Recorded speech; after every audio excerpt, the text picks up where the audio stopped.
Okay guys, today we will study about narrative text. Hari ini kita akan belajar tentang narrative text. Apa sih itu narrative text? Nah, narrative text adalah an imaginative story to entertain people. Jadi, sebuah cerita imajinatif yang bertujuan untuk menghibur orang. Jadi, cerita atau dongeng yang bersifat imajinatif atau bersifat hayalan yang tujuannya adalah hanya untuk menghibur seseorang.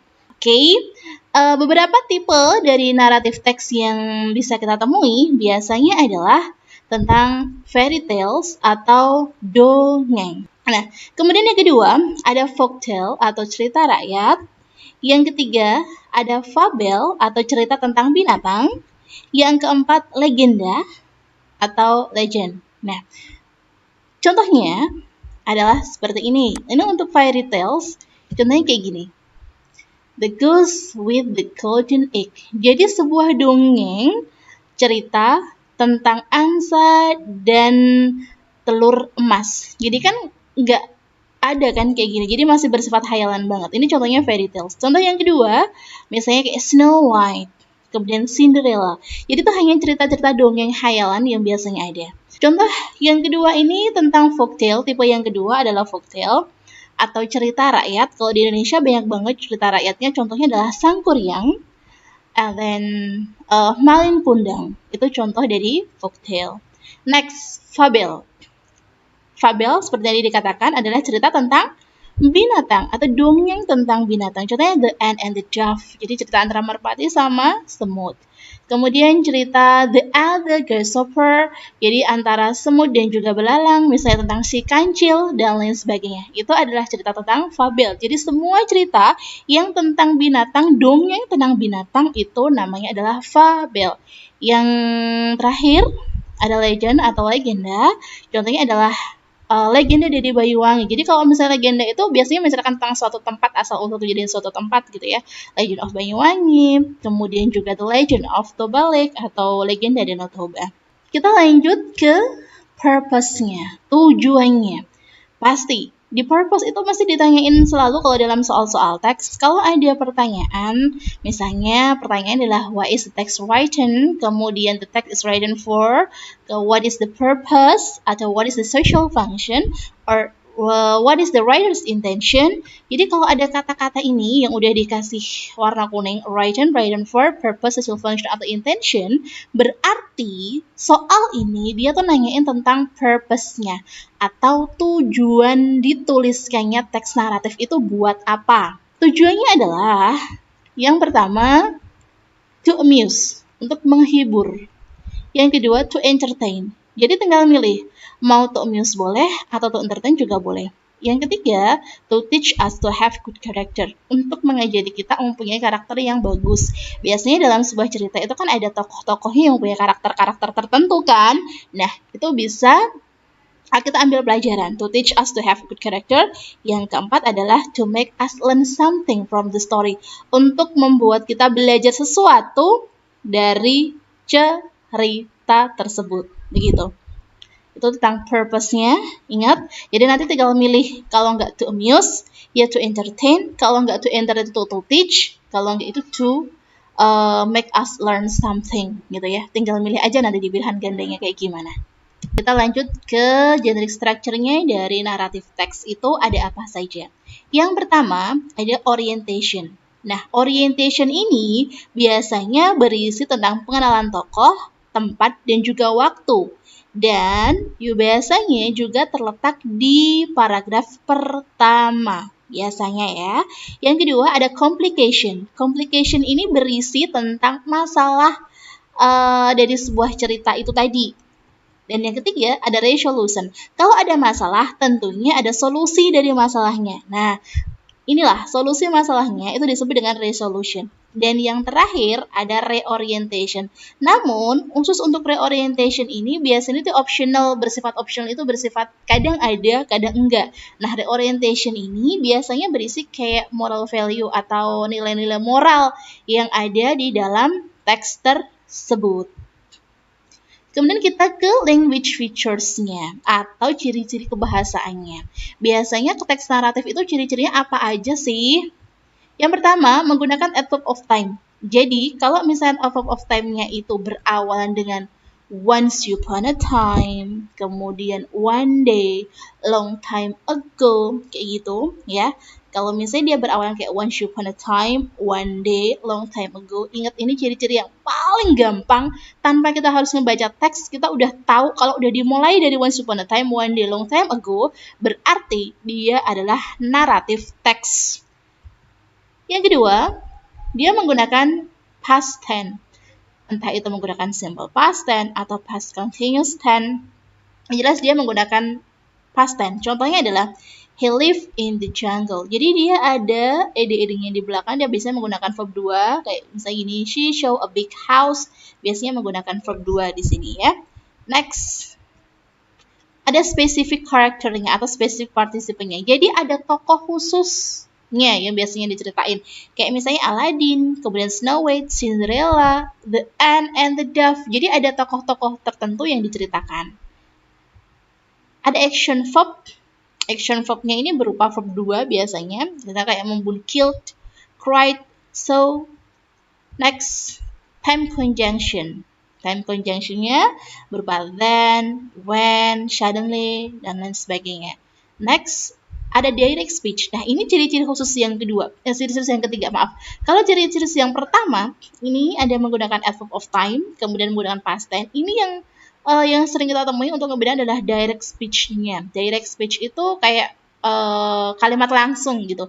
Jadi ada petiknya kalau orang lagi ngomong. Nah, ini menggunakan direct speech. Sekarang kita akan coba analisis nih. Contohnya gini. Nah, ini dari judulnya aja udah kelihatan, The Hungry Mouse. Misalnya kalau kita nggak tahu ini jenis teksnya apa gitu, kita awali dulu dengan kata-kata one day. Dari yang disebutin, kalau diawali dengan kata-kata one day, kemudian ada ini, apa sih namanya, direct speech-nya, kemudian menggunakan verb 2 atau menggunakan bentuk past tense, maka bisa dipastikan bahwa teks ini berupa teks naratif. Kemudian lagi, nah, The Fox and the Crabs.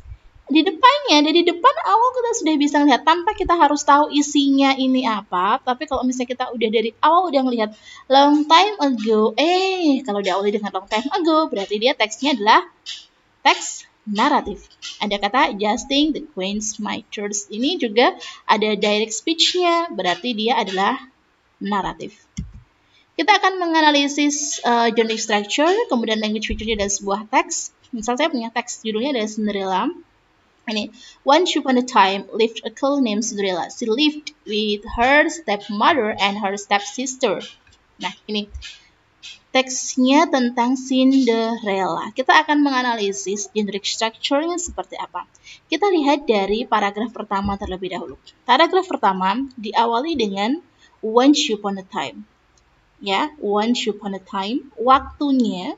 Kemudian ada pengenalan tokohnya, yaitu Cinderella, stepmother, dan juga stepsister. Udah ada waktu dan juga pengenalan tokoh. Berarti paragraf pertama adalah orientation. Sedangkan paragraf kedua, di sini diceritakan her stepmother and stepsister treat her badly.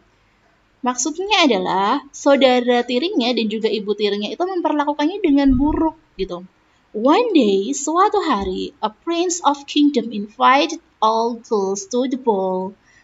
Suatu hari, seorang pangeran itu mengundang semua gadis untuk datang ke pesta. Cinderella wanted to go there, but she did not have beautiful dress.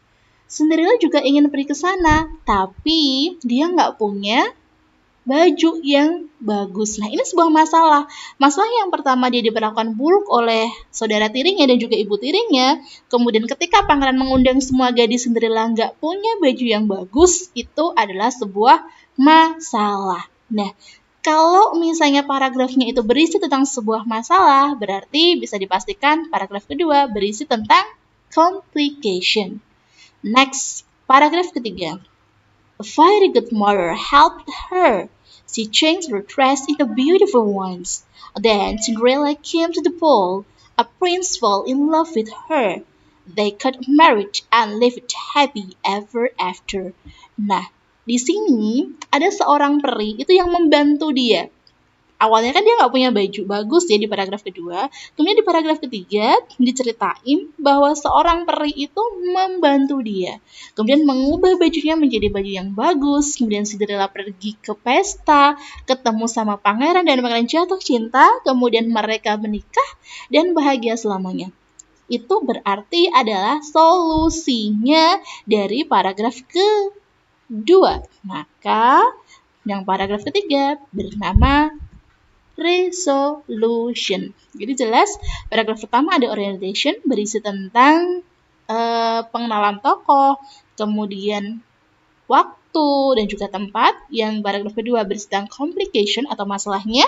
Paragraf ketiga berisi tentang resolutionnya. Kita lanjut ke language features.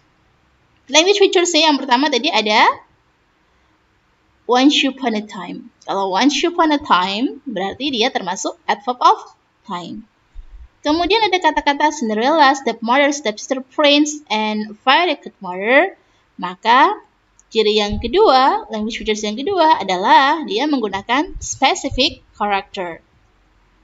Yang ketiga, ini ditunjukkan adalah semua kalimat di sini, mulai dari lived a girl named Cinderella, she lived with her stepmother and stepsister, her stepmother and stepsister treated her badly, one invited. Nah, semua kalimat di sini itu menggunakan past tense, menggunakan bentuk past tense. Itu ciri yang ketiga.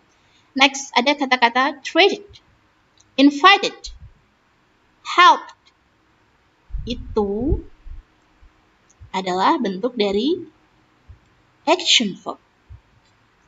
Oh God, I didn't have dress. Aku nggak punya baju. Kalau ada tanda petiknya di sini, ada tanda petik di sini, itu berarti dia termasuk dari direct speech. Dan yang terakhir ada kata then. Then ini adalah time conjunction. Itu adalah semua dari analisis kita tentang language features dan juga tentang journey structure dari teks Cinderella. Semoga nanti ketika ada teks lain, kamu bisa menganalisisnya dengan baik ya. Okay, that's all. Thank you very much for today. And wassalamualaikum warahmatullahi wabarakatuh.